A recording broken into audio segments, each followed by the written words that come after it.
She said no like it was the easiest decision she'd ever made. And that was the moment he lost. The letter came back unmarked. No explanation, no apology. Just a clean, polite, devastating no. He read it 4 times. Then he stood at the window for an hour. She said no like it was the easiest decision she'd ever made. And that was the moment he lost. The Duke of Claverton stands at his library window, the letter held loose in his left hand, his gold signet ring catching what little gray light the morning offers. He has read it 4 times.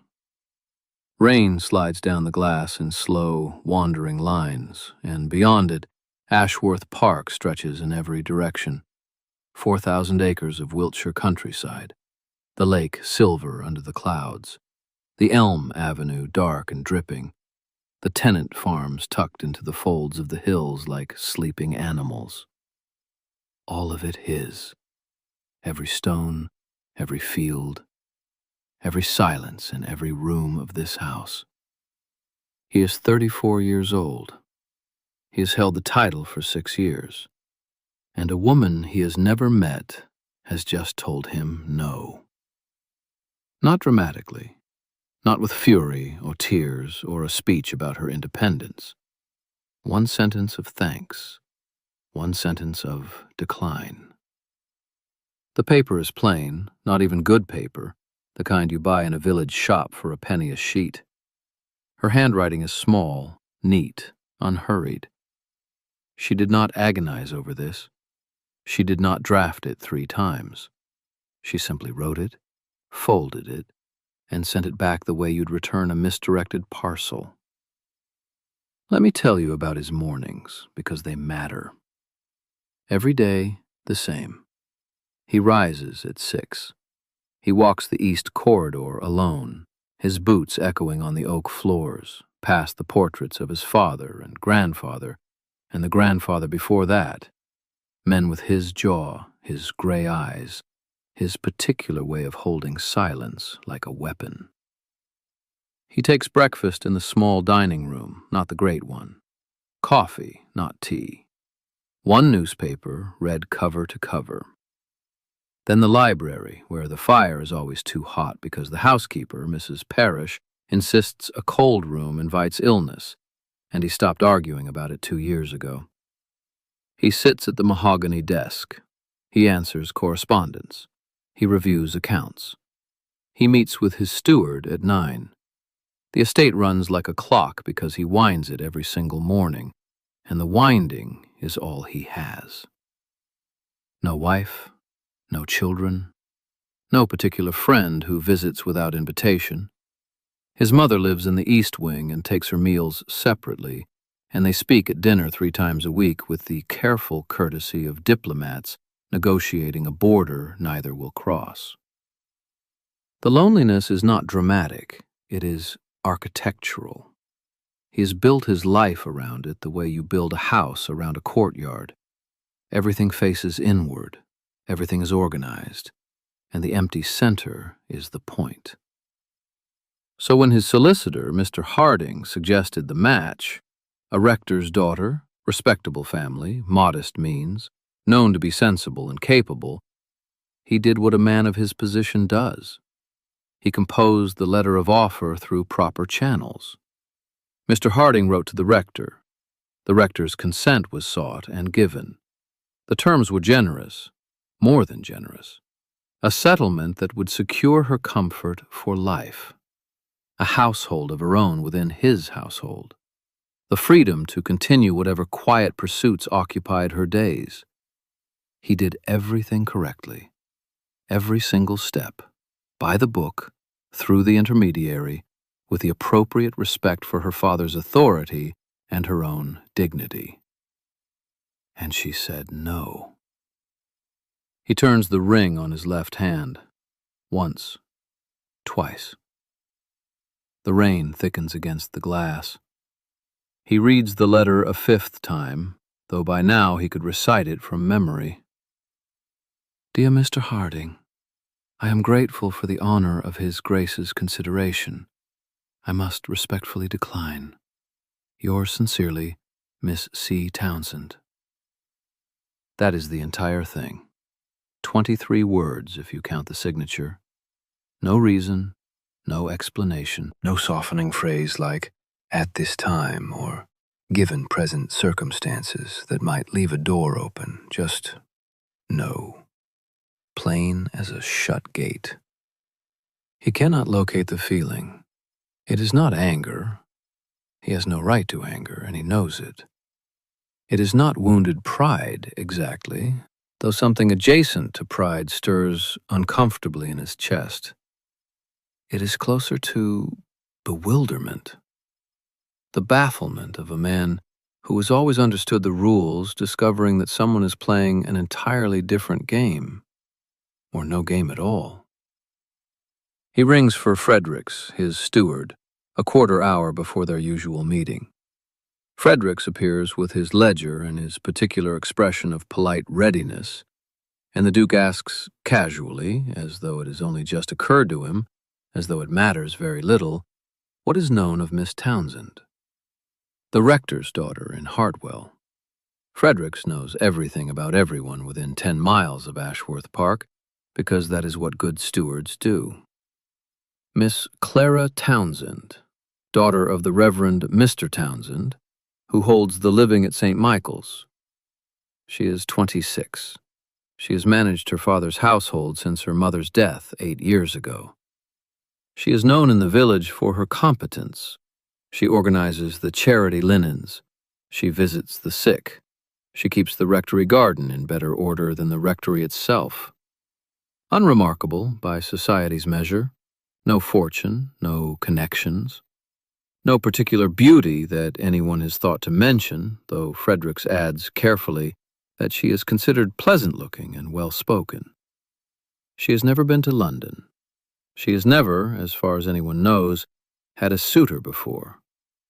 And she said no to a duke. The Duke dismisses Fredericks. He stands at the window again, hands clasped behind his back, chin lifted, watching the rain blur the park into something impressionistic and uncertain. The fire crackles too loudly behind him.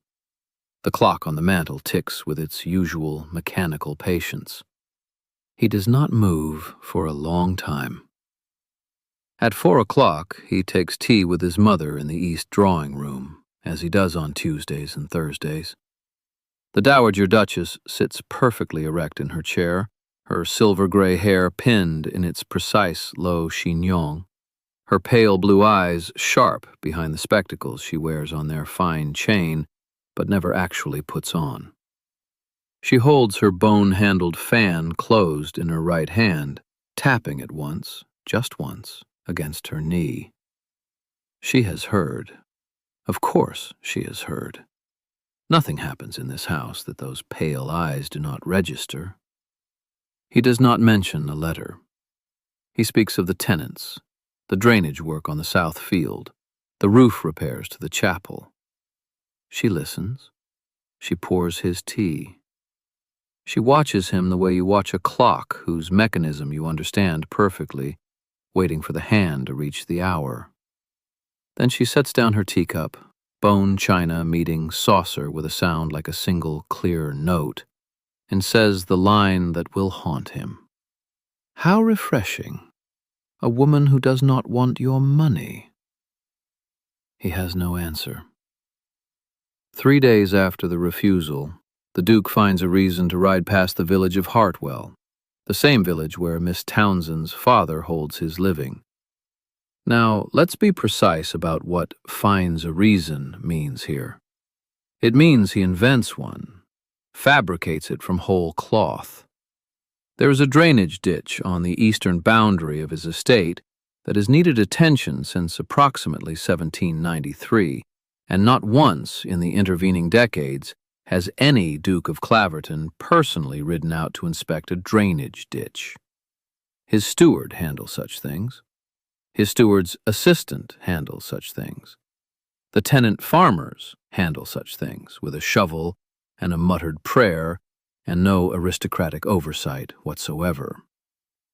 But on this particular Tuesday morning in late April, Lord Edward Ashworth decides that the drainage situation near Hartwell requires his direct and personal assessment.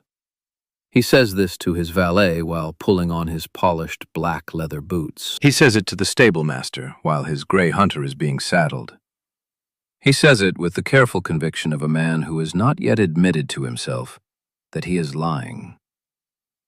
The gold signet ring catches morning light as he takes the reins. His hands are steady, his jaw is set. His back is military straight in the saddle, and if you could see him from behind, dark chestnut hair touching his collar, broad shoulders squared against the April wind, he would think he was riding to war. He is riding to a village of 43 houses, a public house, a church, and a rectory with a garden gate that needs repainting. Hartwell sits in a shallow valley 2 miles south of the main estate, connected by a lane that runs between hedgerows just beginning to green. The church, St. Michael's, is Norman at its bones, with a square tower of gray stone that holds the cold even now, even in spring, even when the sun is full on its southern face. The churchyard yews are older than the title. The lich gate leans. Beyond the church, the lane curves past a row of cottages with thatched roofs and kitchen gardens already showing early lettuce, and then opens onto the rectory. The rectory itself is modest, Georgian. Red brick softened by decades of climbing ivy that no one has cut back properly since the previous rector's wife died 7 years ago. 4 windows across the upper floor, 3 below, and a front door painted green that is faded to the color of moss. The garden, and this is the garden that matters, the one that will accumulate meaning like sediment in a riverbed over the weeks to come, wraps around the south and west sides of the house. Roses along the low stone wall, not yet in bloom but showing new growth. Herb beds arranged in careful rows, lavender, thyme, rosemary, sage. A gravel path worn thin in the center from daily use. Someone tends this garden with attention and without vanity. The plants are practical. The arrangement is efficient. Nothing here is decorative for the sake of decoration. He sees her from 30 yards. She is at the garden gate, the wooden one, the one that needs repainting, with her back half turned to the lane. A plain dove-gray cotton dress, the faded blue wool shawl over her shoulders, slipping slightly on the left side. A cream linen apron with a pocket at the front, and in that pocket, though he cannot see it yet, a small brass thimble she keeps there always. Her honey blonde hair is pinned in a simple low knot at the nape of her neck, but strands have escaped near her temples, the way they do, the way they always will. Her hands are occupied, dirt beneath her fingernails, a trowel in her left hand. She is pushing hair behind her ear with the back of her right wrist because her fingers are earth-stained and she will not dirty her face. The freckles. God, the freckles. A light scatter across her nose and cheekbones, visible even from this distance in the flat April light. The tiny pale birthmark at the outer corner of her left eyebrow. Her hazel eyes, warm, flecked with gold, are focused entirely on whatever she has just planted. Her posture is upright but unhurried. She moves with quiet economy, a woman in the middle of her own life, undisturbed by the sound of hooves on the lane. He slows his horse. The gray hunter's hooves go from a trot to a walk on the packed earth. He has rehearsed nothing. He has prepared no reason to stop, no excuse to speak. The drainage ditch is behind him now, and he has not looked at it once. She straightens, brushes her hands together twice, efficient, no fuss. Sets the trowel on the gatepost, looks up at the rider on the gray horse the way she might look up at anyone passing on the lane, with mild, civil attention and absolutely nothing more. Her calm hazel eyes move across him without lingering. The charcoal tailcoat, the slate-gray waistcoat, the high-starched collar, she registers none of it as remarkable. Or if she does, it adjusts nothing in her manner. She does not curtsy. She does not step back. She does not lower her gaze, or incline her head, or perform any of the 12 small choreographies that every woman in every drawing room in London performs automatically when a duke enters their field of vision. She stands there, with dirt on her hands, and the April wind catching those loose strands of honey-blonde hair at her temples, and she is simply herself, not performing, not calculating, not interested.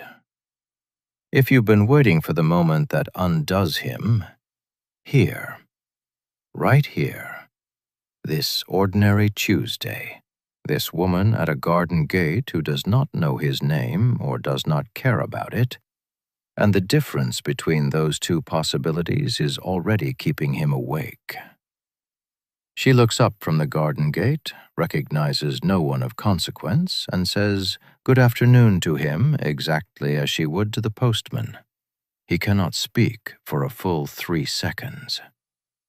He finds a second reason within the week, a matter concerning the tenant cottages near the rectory that his steward could easily handle alone.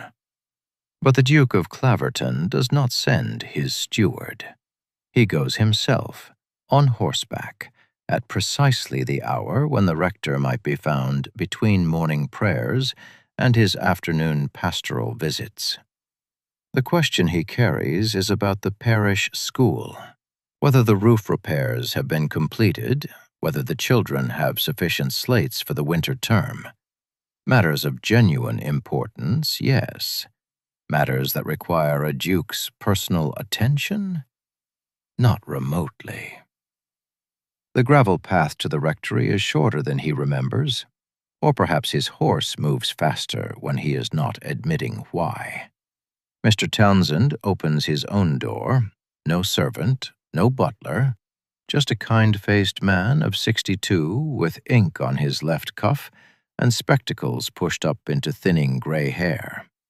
The rector's study behind him is visible in fragments, books stacked sideways on shelves too full to hold them properly, a half-written sermon weighted down with a smooth river stone, a cup of tea gone cold beside it. He is the sort of man who forgets meals and remembers everyone's name, genuinely good, thoroughly distracted. "Your Grace," he says, blinking as though a duke on his doorstep is no more remarkable than a change in weather. "How good of you. Come in, come in. Clara has just put the kettle on." That name lands somewhere behind Edward's sternum. He turns the heavy gold signet ring on his left hand, one rotation, unconscious, and follows the rector inside. The parlor is modest, clean, precisely maintained. Not the kind of clean that happens before important visitors, the kind that simply exists every day because someone manages this household with invisible hands. The cushions are brushed. The fire is laid, but not yet lit. It is early enough in autumn that warmth is a choice, not a necessity. A small vase of late asters sits on the mantelpiece, their purple heads still fresh, cut that morning. Clara enters with the tea tray, and the room rearranges itself around her. She does not pause, does not flutter, does not perform the slight theatrical surprise of, "Oh, Your Grace, I had no idea." She sets the tray down with the quiet economy of someone who has done this 10,000 times. Teapot centered, cups turned with handles at the correct angle, milk jug positioned where her father can reach it without looking. Her dove-gray dress is pressed and plain. The cream linen apron is tied at her waist. A loose strand of honey-blonde hair has escaped from the low knot at her nape and curbs against her temple, and she does not fix it. She pours. 3 cups, the third without asking whether he takes milk. she has remembered from some prior context he cannot even place. Perhaps she simply observed. Perhaps she simply pays attention to everything, always, and he is nothing special in that attention. That thought should comfort him. It does not. Her father asks about the school roof. Edward answers, £12 allocated. The work to be completed before first frost. Mr. Townsend nods, already half thinking about something else. Some parishioner's trouble that weighs on him more than slates and shingles. But Clara speaks. The slates are well enough, she says, her hazel eyes steady. But the children need a second bench. The older ones are sitting 3 to a seat meant for 2, and they cannot write properly when their elbows knock. She tilts her head slightly. That particular angle, listening for whether her words have landed. A bench costs less than £1. It would do more good than the roof. No curtsy in the words, no softening, just the plain truth of a practical woman who has watched the children crowd together and thought about what would actually help. The tiny pale birthmark at the corner of her left eyebrow catches the light from the window. Her fingers find the brass thimble in her apron pocket, turning it once. Edward watches her hands. He watches the precise way she holds her teacup, not delicately, but securely, the way one holds something that might need to be set down quickly if a task demands attention. He watches the tilt of her head and the way her freckles scatter across the bridge of her small, rounded nose, and he realizes he has not spoken for several seconds. A bench, he says. I will see to it. She nods, a single, satisfied motion, and returns to her tea. The matter is settled. She does not thank him excessively. She does not praise his generosity. The bench was needed. He will provide it. The world continues. If you have been waiting for the moment he fully understands the trouble he is in, it is this. This ordinary Tuesday. This cup of tea he did not need. This woman who asks for a bench the way other women ask for nothing at all, because other women have been taught that asking is unfeminine, and Clara Townsend has apparently never received that particular lesson. Within the fortnight, an invitation arrives at the rectory. The Dowager Duchess's hand, that precise, angular script on cream paper sealed with the Ashworth crest. Mrs. Helena Ashworth requests Miss Townsend's company at Ashworth Park to read aloud. The Dowager's eyesight is failing. She requires a reader. The arrangement is perfectly reasonable. Perfectly. The Dowager sits in the drawing-room at Ashworth Park with her bone-handled fan held closed in her right hand, her silver-grey chignon immaculate, her pale blue eyes sharp behind the spectacles she has finally consented to wear. Clara reads Cowper, then Wordsworth. Her voice is clear and unhurried, the kind of voice that makes poetry sound like conversation, intimate, unforced, as though the words belong to her and she is simply sharing them. The drawing-room door is heavy oak. It does not creak. The corridor outside is carpeted in worn Turkish wool that muffles footsteps. Edward stands 3 feet from that door, his back straight, one hand clasped behind him, grey eyes fixed on nothing. He arrived 20 minutes after Clara began reading. He has not moved. The afternoon light shifts through the corridor window, lengthening across the floorboards, and still he stands, listening, his jaw tight, the signet ring turned and turned again on his left hand. She reads aloud to his mother for an hour in the drawing-room. He listens from the corridor for 2. The housekeeper passes him twice and says nothing. The reading arrangement becomes twice weekly, then 3 times. The Duke's schedule rearranges itself around Tuesday and Thursday afternoons, without anyone remarking on it aloud. And then Fridays, too, because the Dowager mentioned she found Fridays particularly tedious, and Clara Townsend, Plain-spoken, unhurried Clara Townsend, with her worn brown half-boots and the brass thimble she turns between her fingers while waiting for the kettle, simply said yes. As though adding a third afternoon to someone else's household were no more consequential than deciding to walk the longer path home. So now the rhythm of Ashworth Park bends around her presence the way water bends around a stone it cannot move. The housekeeper sets an extra cup on the corridor table outside the library. Not inside, outside. A delicate, cream-colored cup with a hairline crack along the rim that nobody's replaced, because replacing it would require acknowledging why it's there. The footman no longer announces her at the door. He simply opens it when he sees her shape on the gravel drive.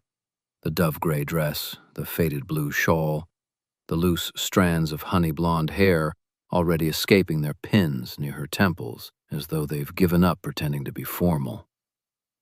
The gardener, old Thomas, who has tended these grounds for 31 years and spoken perhaps 40 words to the Duke in all that time, begins cutting fresh roses for the reading room without being asked. He selects the roses that have the strongest scent, the ones that smell of nothing from across the room, but fill the air completely if you sit beside them for an hour, if you sit beside them for 2. Edward Ashworth, Duke of Claverton, takes his tea in the corridor at 3:30 on Tuesdays, Thursdays, and Fridays. He stands with one hand clasped behind his back, his gray eyes fixed on nothing in particular, the heavy gold signet ring catching the light from the window at the end of the hall. He does not go in. He does not need to go in.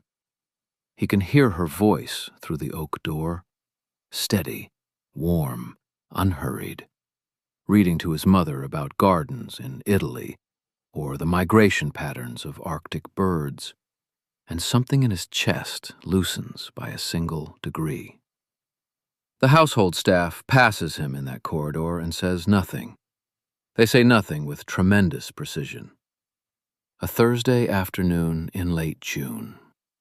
She is walking toward the house along the gravel path that curves past the south garden. He is walking from it, charcoal tailcoat, slate-gray waistcoat, that military straight posture with his chin slightly lifted, as though bracing against wind that isn't there. The path is narrow enough for 2 people, but only barely. Neither turns back. They meet at the iron bench beneath the climbing roses, the ones that have gone half wild since the previous Duchess died, 7 years of growth tangling over the arbor in a way that is either neglect or freedom, depending on how you look at it. The blooms are heavy and overblown, petals already dropping onto the gravel in soft, pale circles. She pushes a strand of hair behind her ear. He turns the signet ring once. The faint birthmark below his right ear catches the afternoon light. Their first real conversation alone. Not a greeting in passing, not a polite exchange, witnessed by his mother's sharp, pale blue gaze. Just the 2 of them, and the roses, and the sound of gravel settling under their feet.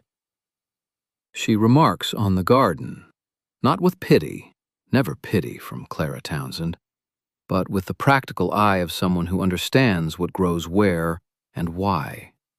She notes the climbing roses have gone leggy at the base, that the shade beneath the east wall would suit hellebores, that someone once loved this garden very much, and then stopped. He tells her his mother, his first mother, the previous Duchess, planted those roses the year she married his father. He says it simply, without the careful formality he uses with everyone else. The words come out plain and unvarnished, and he seems almost surprised by them, as though his own voice has betrayed a door he meant to keep shut. She asks about the shade plants, what would grow there in that dark, cool strip where the sun never quite reaches. He doesn't know. He's never thought about what grows in shade. He's spent his life in rooms designed to let in maximum light. And then, with the same calm directness she uses when noting that a rose bush needs pruning, She asks him why he offered for her. Not accusatory, not wounded, simply curious, the way one might ask why someone chose a particular book from a shelf of hundreds. Her hazel eyes steady on his face, gold flecks catching the late sun. The tiny pale birthmark at the corner of her left eyebrow. Waiting. He attempts to answer as a duke should. Duty, suitability. His solicitor reviewed the local families, and her name appeared on a list. A list, God help him, he actually says the word, and her circumstances made the match logical, practical, sound. Every word lands like a stone dropped into still water. He hears himself, the hollow formality of it, the careful constructed reasoning that has nothing to do with why he stands in corridors listening to her read, why his chest loosens at the sound of her voice, why the gardener cuts roses for a room she sits in. His jaw tightens. The cleft in his chin deepens with attention. He sounds like his own solicitor. He sounds like a man reading terms from a contract. He sounds like exactly the kind of man she should have refused. She nods. Not wounded, not angry. The brass thimble appears between her fingers, turning once, twice. In the garden, she tells him she turned down his offer because she did not wish to be a solution to someone else's problem. He stands perfectly still. The roses smell sweet and heavy in the late afternoon. After that conversation in the garden, the Duke cannot sleep. He stands at his window at 2 a.m, turning the signet ring on his finger, trying to understand what it would mean to want someone for a reason that has nothing to do with duty. The estate is silent below him. Moonlight catches the gravel drive, turns it silver, makes the garden beyond look like something drawn in charcoal and chalk. His reflection stares back from the glass. Dark chestnut hair slightly disheveled, gray eyes hollow with something he cannot name.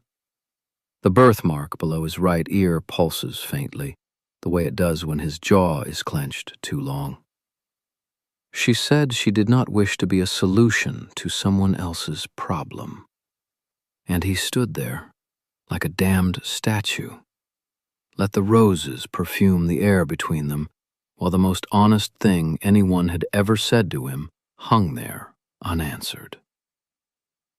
Here is what Edward Ashworth, 6th Duke of Claverton, admits to himself at 14 minutes past 2 on a cold November night. He has never wanted anything for a reason that was purely his own. The estate came because his father died. The title came because there was no one else. The political seat, the social obligations, the careful management of 3,000 acres and 47 tenants, and a mother whose lungs grow weaker each winter, all of it arrived at his door like parcels he never ordered but could not refuse. He has spent 34 years being responsible, reliable, correct. He has never once stood at a window and ached for something simply because it existed and he wanted to be near it. Until now. The signet ring turns. Gold worn smooth by 3 generations of Ashworth thumbs. He presses it against the cold glass and watches his breath fog the pane. Something shifts after that night. Not dramatically. Nothing about Edward Ashworth is dramatic, but the pretense falls away. He stops manufacturing reasons to cross her path. No more invented errands near the rectory. No more sudden interest in garden paths he has walked 1,000 times. Instead, he simply appears where she is, openly, without explanation or excuse, as though proximity to Clara Townsend has become something he no longer intends to justify to himself or anyone else. 3 days after the garden conversation, she is in the library. The fire is too hot, as it always is in this room. The chimney draws aggressively, and no one has ever bothered to have it adjusted. Clara stands near the tall shelves on the eastern wall, one hand reaching for a volume of Cowper, the other holding a small list written in her own neat hand. The brass thimble catches firelight from her apron pocket. A loose strand of honey-blonde hair has escaped its knot and curls near her left temple, just above the tiny pale birthmark at the corner of her eyebrow. She does not hear him enter. Or perhaps she does, and simply does not perform surprise. He is already there when she turns, standing by the window with one hand behind his back, charcoal tailcoat precisely buttoned, watching her with the kind of stillness that would unsettle anyone who did not know him. But she has spent enough hours in this house now to understand that stillness is simply how Edward Ashworth inhabits a room. They discuss what his mother likes to hear. It is, remarkably, easy. She tells him the Dowager prefers Cowper in the mornings and finds Pope too sharp after noon, that she responds well to familiar passages, the repetition soothes rather than bores, that last Tuesday Clara tried a newer poem by someone fashionable, and the Dowager's breathing grew shallow and agitated within 4 stanzas, so Clara switched mid-page to something gentler and watched the tension leave the older woman's hands. She has reorganized the entire reading schedule, noted which poems bring comfort, which agitate, which ones make the Dowager's pale blue eyes drift closed in genuine peace rather than exhausted surrender. She adjusted everything without being asked, without mentioning it to anyone, without expecting recognition. This is what undoes him. Not her beauty, though her beauty is a quiet, persistent fact he has stopped pretending not to notice, not her wit or her plainness of speech. It is this, the invisible architecture of her care, the competence that asks for nothing, the way she has understood his mother's needs more precisely in 6 weeks than the physician has in 6 years, and has never once made a production of it. He realizes he is watching her the way one watches weather, not to predict it, not to prepare for it, but simply because it is happening and he cannot look away. She slides the Cowper volume from the shelf, tucks it under her arm, pushes that errant strand behind her ear with the back of her wrist. If you have been waiting for the moment he understands he is lost, this is it. Not a grand revelation, not lightning, just a woman choosing the book in a too warm library and a man standing very still by a window, knowing with absolute certainty that the rest of his life will be shaped by what he does next. And then the world, as it always does, introduces a complication. Lord Philip Harcourt, Viscount Selwyn, 29 years old, handsome in a way that is easy to look at and easier to forget, kind, genuinely kind, the sort of kindness that comes from never having been denied anything, which makes it both real and slightly weightless. His family's estate borders the Townsend Rectory to the south. He has known Clara since she was old enough to attend village assemblies. He has always admired her. He has simply never had reason to act on it until now. Until perhaps whispers reached him that the Duke of Claverton's reader is something more than a reader. Until the mathematics of rivalry sharpened what had been vague appreciation into something that looked, from the outside, like urgency. Lord Philip Harcourt, Viscount Selwyn, arrives at the rectory with a bouquet of hothouse flowers and a perfectly reasonable offer of his own. Clara's father receives him warmly. The Duke hears of it at dinner and sets down his fork so carefully that his mother looks up. The Dowager watches her son across the breakfast table the next morning and says nothing for a very long time. The morning room fills with the particular quality of silence that only Helena Ashworth can produce. The kind that makes footmen find reasons to check the sideboard twice, that makes the toast rack seem suddenly fascinating. She holds her bone-handled fan closed in her right hand, tapping it once against the edge of her saucer. Her pale blue eyes track the precise way Edward reaches for his coffee, the way his grey gaze stays fixed on absolutely nothing, the way his jaw works beneath that square, defined line, as though he is chewing something that is not food. Then she speaks. "Lord Harcourt called on the Townsends yesterday. He brought camellias in November." That is all she says. She lifts her cup. She drinks. The 3 faint age spots at her left temple catch the eastern light as she tilts her head with that permanent expression of mild appraisal, and she watches her son's hand go still around his coffee cup, the heavy gold signet ring catching the dull gleam against the porcelain. Camellias in November, which means a hothouse, which means expense, which means Harcourt is not merely being neighbourly. He is courting Clara Townsend with the kind of deliberate, well-funded intention that announces itself to every drawing room within 15 miles. And here is what makes this unbearable. Lord Philip Harcourt is not a villain. He is not scheming. He is not cruel. He is a man of 30 with a comfortable estate 6 miles south, pleasant features, an easy laugh, and the kind of steady temperament that makes fathers sleep well at night. He has no debts. He drinks moderately. He attends church without being asked. He would give Clara a warm home, proximity to her father, a life without strain or spectacle. He is, in every measurable way, a perfectly reasonable choice. And the Duke of Claverton has no claim on her whatsoever. None. He has spoken to her perhaps a dozen times. He has listened to her read to his mother.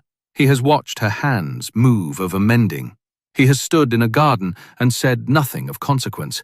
These are not claims. These are not promises.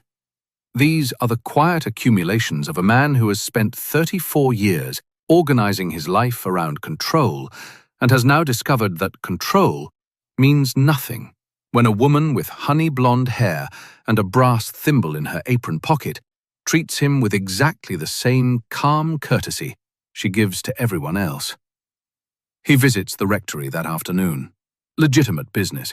Clara left a volume of Cowper at the park 3 days ago, tucked between the cushion and the arm of his mother's chair. He carries it himself. He does not send a footman. He tells himself this is simple courtesy. The gravel path to the rectory door crunches beneath his polished black boots, and through the front window, the one with the cracked lower pane that has not been replaced since last winter, he sees Harcourt already seated in the parlour. Pleasant, well-mannered, a teacup balanced on his knee with the ease of a man who has been welcomed here before. Clara stands near the mantel when Edward enters. Her dove-grey dress is plain, the cream linen apron is absent today, but the faded blue shawl sits across her shoulders, and loose strands of honey-blonde hair escape near her temples, as they always do. She greets the Duke with a small nod. She greets Harcourt with the same small nod. There is no difference, no flutter, no performance. She offers tea. She returns to her mending, a pillowcase, the needle moving with quiet economy through the fabric, the tiny pale birthmark at the corner of her left eyebrow catching light from the window. She does not flirt with either of them. She does not arrange herself to advantage.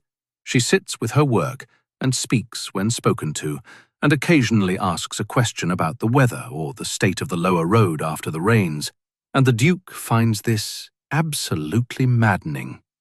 Maddening because there is nothing to compete against. Harcourt is charming and easy. Edward is formal and careful. Clara treats them both as guests in her father's house, nothing more, nothing less, and the brass thimble turns between her fingers as she works, and she does not look up often enough for either man to read anything in her hazel eyes. He excuses himself after 20 minutes, crosses the narrow corridor toward the front door, passes the rector's study, the door ajar, Reverend Townsend's voice carrying with the particular warmth of a father contemplating good news. A comfortable arrangement, truly, The house at Langford is well kept, the grounds manageable, and Clara would be no more than 6 miles distant. One could not ask for better circumstances. Edward's hand finds the doorframe. His fingers press against the wood. The signet ring bites into his palm. He does not stop walking. His military straight posture carries him forward, out the door, down the path, but the words follow him like gravel stuck in the tread of his boots. Security, comfort, proximity. Everything a father wants for a daughter. Everything Edward's title and position make complicated rather than simple. The local assembly is announced for Saturday evening, a modest affair. The village hall with its uneven floorboards and tallow candles, a string quartet that plays slightly too fast, country dances that everyone knows by heart. Clara will attend. Her father confirmed it over that same cup of tea Edward barely tasted. Harcourt mentioned he looked forward to the evening with precisely the kind of confident ease that suggested he already knew whom he intended to lead onto the floor. Saturday arrives. The hall is warm with bodies and candlelight, the air thick with beeswax and lavender water, and the particular excitement of a small community given permission to enjoy itself. Clara wears a dress Edward has not seen before. Still simple, still modest, but the color is a soft blue that makes the gold flecks in her hazel eyes visible even from across the room. Harcourt approaches her with an easy bow. She accepts his hand with a smile. Not a special smile, not a particular smile, simply the smile of a woman who has been asked to dance and sees no reason to refuse. They move through the steps together. Harcourt is confident, graceful, at ease. Clara matches him with a composure that belongs entirely to herself, unhurried, precise, her small frame moving with quiet authority through the figures. At the edge of the room, the Duke of Claverton stands with a glass he has not touched, and for the first time in his life, he does not know what to do with his hands. He asks her to dance. She accepts with exactly the same calm she gives to everything. No flutter, no blush, no sign that dancing with a duke is different from dancing with the curate. And that, right there, is the moment the room splits in two. There is everyone else at the Hartfield assembly. The mothers whispering behind fans, the young officers adjusting their cuffs, the musicians sawing through the opening bars of a country dance. And then there is the space between Edward Ashworth and Clara Townsend, which has become its own country entirely. Their hands meet.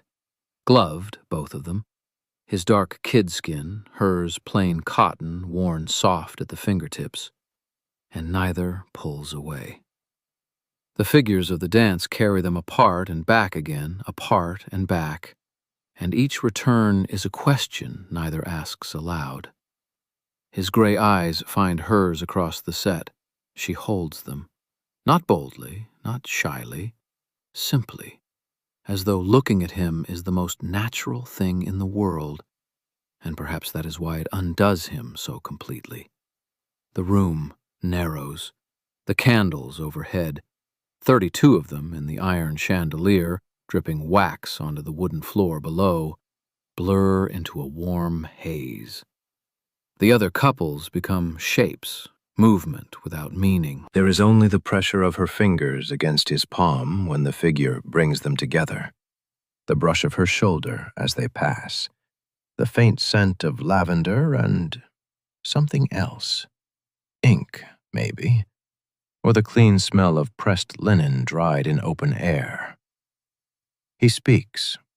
Not a compliment, not the expected pleasantry about the music or the warmth of the room. He says, "You were reading Cowper to my mother this afternoon. The passage about the garden in winter." She turns beneath his raised arm, completes the figure, returns to face him. "I was. You stopped before the final stanza. Your mother fell asleep." The corner of her mouth moves. Not quite a smile, but the ghost of one. I thought it more charitable to stop than to wake her for the sake of a closing couplet. And that is all. That is the entire conversation. But the way he asks, his voice dropped low, stripped of every formality he wears like armor in this room, tells the audience everything. He was listening. Not in the room with them, no. From the corridor, perhaps. From the half-open door of his study. He heard her read, and he remembered the exact passage, and he noticed when she stopped. And now he is asking her about it during a dance, as though the most important thing happening at this assembly is a poem she read to a sleeping woman 4 hours ago. Here is the contrast, and it is devastating in its precision. Before this dance, 5 minutes before, no more, Lord Edward Ashworth stood beside the fireplace and spoke to Colonel Marsh about the drainage improvements on the South Fields. His voice was measured, correct, every sentence complete and properly weighted. He addressed Mrs. Pemberton about her son's commission with exactly the formal warmth expected of a man in his position. He thanked the assembly master for the quality of the wine with a sentence so perfectly constructed it could have been printed in a conduct manual. To Clara Townsend, his sentences shorten to half their length. His voice drops a full register. The architecture of his speech, all those careful walls, simply isn't there. Everyone who hears it knows. And she does not. From a chair at the room's edge, the specific chair nearest the window, where the draught is worst and no one else will sit, the Dowager Duchess watches. Her silver-gray hair is pinned in its precise low chignon, not a strand displaced. The bone-handled fan rests closed in her right hand, tapping once, twice against her opposite wrist. Beside her, Mrs. Pemberton leans close to murmur something about what a fine pair they make on the floor. Helena Ashworth does not look at Mrs. Pemberton. Her pale blue eyes remain fixed on her son, on the way his shoulders have dropped a 1/4 inch from their military line, on the way he bends his dark head toward the honey-blonde one beside him, as though her quiet voice is the only sound in a room full of music. "He has not danced in 3 years, the Dowager says. The ivory fan stills against her wrist. "He danced tonight." Then she returns to watching and says nothing more. The gold-rimmed spectacles on their fine chain catch the candlelight once as she shifts, and that is all. The music ends. The final chord dissolves into applause and the shuffle of feet, and Edward Ashworth releases Clara Townsend's hand. One moment too late. She notices. Her hazel eyes drop to where his gloved fingers have held hers a breath beyond the music's permission. Just there, just that fraction of a second where propriety becomes something else entirely. She looks up. He knows she noticed. The heavy gold signet ring on his left hand catches the light as his arm falls to his side. Neither speaks of it. He bows. She curtsies. The assembly swallows them back into its ordinary current. He is claimed by the vicar for a word about the church roof. She is returned to the chairs along the wall where her shawl waits folded over the back of a seat. And then Harcourt is there. Of course he is. Attentive, smiling, his hand extended in that easy way of his, all polish and practiced warmth. "Miss Townsend, the hour grows late. Might I have the honor of escorting you home? The lane is dark and the path uneven." She accepts because it is practical and polite, because her father left an hour ago with a headache, and the walk is indeed dark, and the path is indeed uneven, and Harcourt is offering what any reasonable, kind, perfectly suitable man would offer. She pulls her faded blue shawl over her shoulders, tucks a loose strand of honey blonde hair behind her ear, and takes his arm. If you've been waiting for the moment everything changes, it already did. 3 minutes ago, on a dance floor, in the space between a question about Cowper and a hand held 1 second too long. Walking home through the dark lane after the assembly, Clara stops beneath the elm tree at the rectory gate and presses her hand flat against the bark. She stays there a long time. The thimble in her pocket is warm from her grip. 3 days later, Lord Harcourt makes his formal offer. Clara's father brings her the letter in the morning room with gentle, hopeful eyes. It is a good offer, everyone says so. And damn it, they're right. The letter sits in Clara's hands. Good paper, good ink, good penmanship. Harcourt writes the way he speaks, carefully, warmly, without pretense. He offers her a cottage on his grounds, close enough that her father might walk to visit on fine afternoons.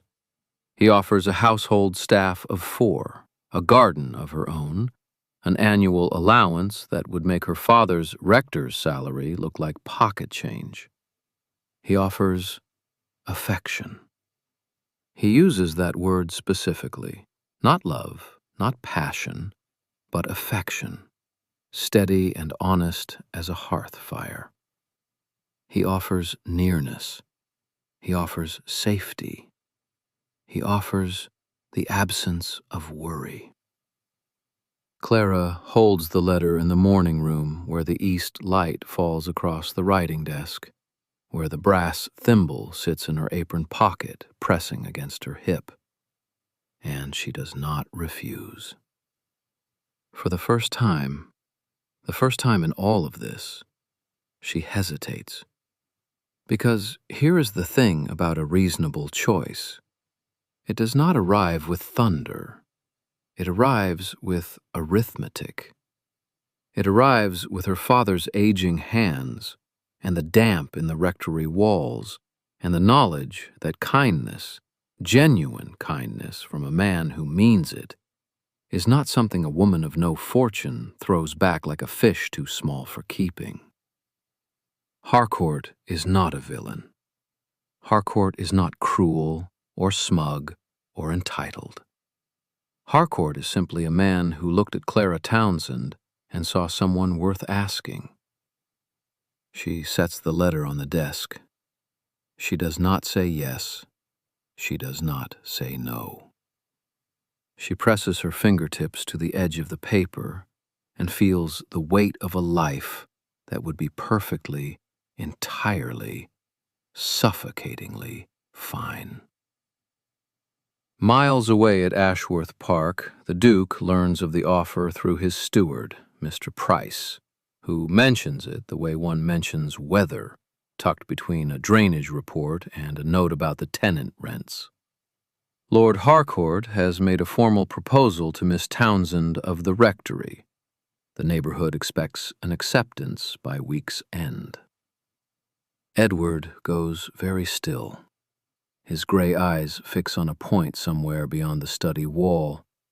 The gold signet ring on his left hand stops turning. His breathing does not change. His posture does not shift. Military straight, hands now flat on the desk, chin lifted exactly as it always is. But something behind his face closes, like a door in a corridor you thought was empty. He stands. He walks to the garden, the same roses she told him were planted by his mother 30 years ago, the same path where Clara Townsend looked him in the eye and said she would not be a solution to anything. He stands among the roses for a long time. The late autumn light falls slant across the gravel. The last blooms are fading, pale pink going to brown at the edges, petals curling inward as though protecting something they've already lost. The gardener sees him from the potting shed, sets down his shears, says nothing. The housekeeper sees him from the upper window of the east corridor. Her hand pauses on the curtain. She watches for a full minute, then lets the fabric fall. No one speaks to him. He stands with his hands clasped behind his back, the chestnut hair touching his collar, stirring faintly in the breeze. And he looks at the roses, like a man reading a sentence he cannot part. Then a voice behind him, measured, cool as November air. The Dowager Duchess crosses the gravel path in her black kid-leather slippers, the bone-handled fan held closed in her right hand, her silver-grey chignon not a single strand loose despite the wind. Her pale blue eyes find her son with the precision of a woman who has been watching him fail at this for weeks. She stops 6 feet away. The cameo brooch at her sternum catches the fading light. "If you lose her to a man who simply asked," Mrs. Helena Ashworth says, "you will deserve the silence of this house for the rest of your life." One sentence. Devastating. Perfectly timed. She turns. She walks back inside. The fan taps once against her palm as she goes, the only sound in the garden, besides the Duke's own breathing. If you've been waiting for the moment everything changes, this is it. Within the hour, his horse is saddled. Not a letter sent ahead, not a solicitor dispatched, not a card left on a silver tray in the proper fashion. Edward Ashworth, Duke of Claverton, rides to the rectory himself. The road between Ashworth Park and the village covers 3 miles of lane, and he rides it faster than dignity allows, the dark tailcoat open against the wind, the signet ring catching cold light on the reins. He arrives at the garden gate, the same gate. The elm tree she pressed her hand against 3 nights ago still holds the impression of that warmth somewhere in its bark, though no one could prove it. He dismounts. He does not tie the horse. He stands at the gate with one hand on the iron latch, and he waits. The rectory door opens. Clara comes out. The dove-grey dress, the cream apron, the honey-blonde hair pinned low with those loose strands escaping near her temples. The freckles, the hazel eyes, finding him with an expression that is not surprise, because nothing about this man surprises her anymore, but something closer to exhaustion. The exhaustion of someone who has been trying very hard not to want something she cannot explain. They stand 3 feet apart, the same distance as always, the garden path between them, the roses behind him, the rectory behind her. Everything they are on either side of that gap. He speaks, not formally, not as a duke, not with the careful architecture of rank and obligation. The faint birthmark below his right ear is visible in the low afternoon light. His jaw is tight. His hands are not clasped behind his back. They hang at his sides, open, empty, surrendered. He says, "I am not asking you to solve anything. I am asking you to let me be in the room while you read. That is all I have wanted since the first afternoon." The garden is silent. The roses hold their breath. She looks at him for a long time. The freckles on her nose catch the last of the afternoon light. The thimble turns once between her fingers. This is not the man who sent a solicitor's letter 6 months ago. That man operated through intermediaries, through language designed to insulate him from refusal. That man offered terms. This one stands in her garden with his hands at his sides, having said the truest thing he knows how to say, and he is waiting. The grey eyes are steady, but the muscle along his jaw is tight, and the signet ring, that heavy gold thing, worn smooth by generations of Ashworth hands, catches the fading sun as his fingers curl, almost imperceptibly, into his palm. She has seen men want things before. She has seen them arrange the world to get what they want and call it kindness. But this is different. He is not arranging. He is standing still. He is letting her look at him and decide. The thimble turns again. She asks him one question, just one. Her voice is level, plain, the voice of a woman who has already said no once and meant it completely. And if I say no again? The garden holds. The roses hold. The entire afternoon suspends itself on the weight of what he says next. He does not step forward. He does not reach for her hand. His chin lifts slightly, that military posture, that composed exterior, but his voice, when it comes, is stripped of every formality he has ever used as armor. Then I will go home, and the garden will still be here tomorrow. That's it. No negotiation, no counteroffer, no carefully constructed argument about what he can provide or what she might gain. Just the simple, devastating truth that he will leave if she tells him to, and the world will go on turning, and the roses will keep growing, whether he is here to see them or not. It costs him everything to say it. You can hear what it costs in the slight roughness at the edge of the word home. Because home, for him, is 47 rooms of silence and a mother who watches him with knowing pale blue eyes, and a library where he once stood in the corridor listening to a voice he could not stop thinking about. He will go back to that, if she says so. He will go back to that, and he will not send another letter, not find another excuse, not arrange another reason to be near her. He is giving her the power to end this fully and finally, and he is doing it because that is what it means to love someone who never asked to be loved by a duke. She does not say no. She says, "You may stay." 2 words. The world rearranges itself around them. The light does not change. The garden does not transform. But something settles, something that has been unsettled since the first morning she read aloud in that east-facing room, and a man paused in the corridor to listen.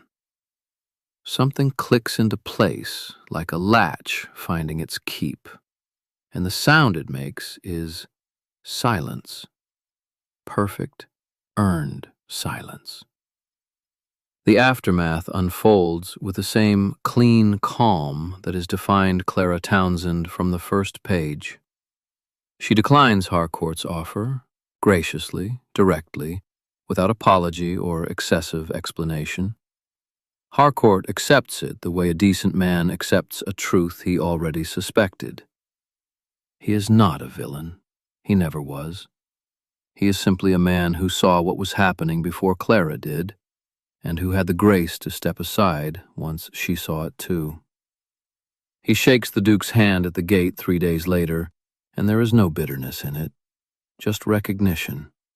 One man acknowledging that another man wanted something more, and wanted it in a way that could not be argued with. The rector gives his blessing on a Tuesday morning in the front parlor, with tea growing cold on the table. And the dowager, Mrs. Helena Ashworth, silver hair pinned in that precise low chignon, spectacles on their fine chain catching the light, sets down her fan. for the first time.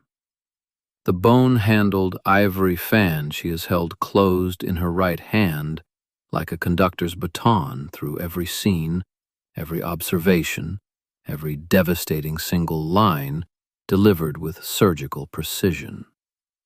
She sets it on the arm of her chair, and she smiles. A real one. The kind that changes her entire face, that softens the permanent expression of mild appraisal into something warm and unguarded and deeply, quietly relieved. She does not say anything. She does not need to. The fan is enough. The fan, resting, is everything. The wedding is brief. The village church holds the cold even in late spring, stone walls breathing centuries of silence. But today the pews are lined with white peonies, the same white peonies that sat in the blue and white porcelain vase in the morning room that first afternoon. Clara noticed them then. She notices them now. The brass thimble rests in the pocket of her dress, not her apron today, but the pocket is there, sewn in by her own hand, because she is still herself. She has always been herself. That is the entire point. If you've been waiting for the moment everything changes, it already did. Back in that garden. Back when she said no the first time and meant it. Everything after was just two people catching up to what was already true. Now listen. In the garden at Ashworth Park, their garden now, she reads aloud from a book of verse while he listens from the bench beside her. Not from the corridor, not from the doorway, beside her. His arm rests along the back of the bench, not touching her shoulders, but close enough that she can feel the warmth of him when the breeze shifts. The signet ring catches the late afternoon light, the same gold, the same worn smoothness, but on a hand that is no longer clasped behind his back. The thimble rests on the bench between them, small and brass, and catching its own fragment of sun. The roses have come back. Every bush she pruned and fed and coaxed through the winter has answered her. The garden is alive in a way it has not been since the previous lady of the house died, alive with color and scent, and the particular green abundance that only comes from being tended by someone who pays attention. Her voice carries across the open air.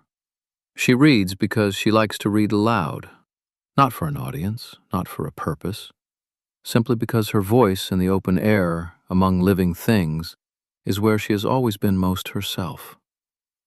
He listens. He has always listened. Everything is different. Nothing has changed. That is the point.